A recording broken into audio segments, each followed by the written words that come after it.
അസ്സലാമു അലൈക്കും വറഹ്മത്തുള്ളാഹി വബറകാതുഹു. ഏലൂർ മഹല്ല് മുസ്ലിം ജമാഅത്തിൻ്റെ ഈ മുകളിലെ ഈ പ്രദേശത്ത് ഉള്ള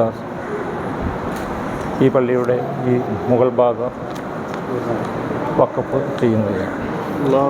വഖഫ് ഹാദാ മസ്ജിദുലില്ലാഹി തആല.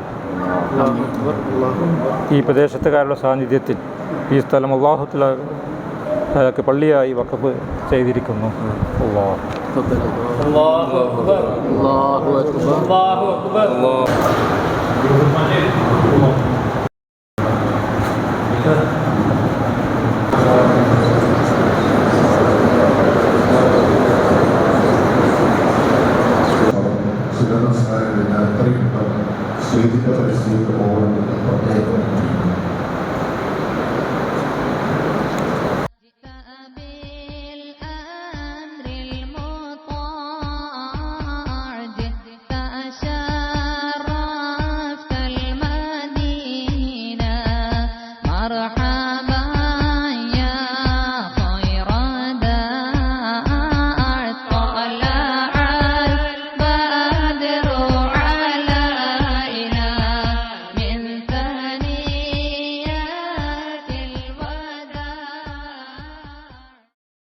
സദസ്സും സംഗമവും സ്വാലിഹാമിലെ കബൂൽ ചെയ്യുമാറാകട്ടെ എന്ന് പ്രാർത്ഥിക്കുകയാണ്. ഏലൂർ നിവാസികളുടെ ഇക്കാലത്തെയും ആഗ്രഹമായിരുന്ന മഹല്ല് പള്ളിയിൽ നിർമ്മിക്കുക എന്നത് അള്ളാഹുവിൻ്റെ അനുഗ്രഹത്താൽ നിങ്ങളുടെ ചിരകാല അഭിലാഷം പൂർണ്ണിരിക്കുകയാണ് എന്ന മഹബ് നമസ്കാരത്തോടുകൂടി വിശ്വാസികൾക്കായി ഇവിടെ തുറന്നു കൊടുത്തിരിക്കുകയാണ്. അതിൻ്റെ സന്തോഷത്തിലാണ് ഈ റമദാനിൻ്റെ മുന്നൊരുക്കമായി ഇങ്ങനെയുള്ള ഒരു മനോഹരമായ ഒരു മസ്ജിദ് ഇവിടെ ഇരിക്കുന്നു.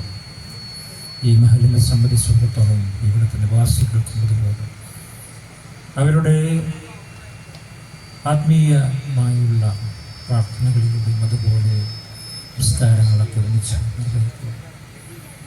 സൗകര്യപ്രദമായ രീതിയിലാണ് ഇവിടെ ആർക്കിടെക്ട് അത് ഇവിടെ നിർമ്മിച്ചിരിക്കുന്നത്. ഈ പരിപാലനം കൊണ്ട് ഉദ്ദേശിക്കുന്നത് ബാഹ്യമായ മോടി പിടിപ്പിക്കൽ മാത്രമല്ല, അത് മറിച്ച് അള്ളാഹുവിന് വേണ്ടി നമസ്കരിച്ചും അവരെ സ്മരിച്ചും അത് പരിപാലിക്കുക എന്ന ഉദ്ദേശത്തിലാണ്. അതിന് ഈ ഒരു പള്ളിനാടിൻ്റെ ആത്മീയ ചലനങ്ങളെ ഏലൂർ മഹല്ല് ജമാഅത്ത് ഈ നിർമ്മാണത്തിൽ പങ്കാളികളായ എല്ലാവർക്കും അള്ളാഹുമായി പ്രതിഫലം നൽകുമാറാവട്ടെ എന്ന് പ്രാർത്ഥിച്ചുകൊണ്ട് ബിസ്മില്ലാഹിർ റഹ്മാനിർ റഹീം എന്ന തിരുവാക്യം പള്ളിയുടെ ഔപചാരികമായ ഉദ്ഘാടനം ഇവിടെ നിർവഹിച്ചുകൊണ്ട് എൻ്റെ വാക്കുകൾ ഉപസംഹരിക്കുന്നു. വളരെ അഭിമാനകരവും സന്തോഷകരവുമായ ഒരു സന്ദർഭമാണിത്. ഏലൂരിന് തന്നെ ഒരു തിലകക്കുറിയായി ഈ പള്ളി എല്ലാ ആധുനിക സൗകര്യങ്ങളോടെ മനോഹരമായി ഇന്ന് ഉദ്ഘാടനം ചെയ്യപ്പെട്ടിരിക്കുകയാണ്. അത് എല്ലാവർക്കും അഭിമാനിക്കാവുന്നതാണ്. അതിന് നേതൃത്വം നൽകിയതിന് ശ്രീ അമാനുള്ളയും സക്കീർ ഹുസൈനെയും അവരടങ്ങുന്ന കമ്മിറ്റിയെയും വിശ്രമരഹിതമായി പ്രവർത്തിച്ച മുഴുവൻ ആളുകളെയും, അതോടൊപ്പം തന്നെ ആർക്കിടെക്ട് മനോഹരായിട്ടുണ്ട്, കോൺട്രാക്ടർ, മറ്റ് ആളുകൾ എല്ലാവരെയും ഇതുമായി സഹകരിച്ച മുഴുവൻ ആളുകളെയും ഞാൻ ഈ സന്ദർഭത്തിൽ നാടിനു വേണ്ടി പ്രത്യേകം അഭിനന്ദിക്കുകയാണ്.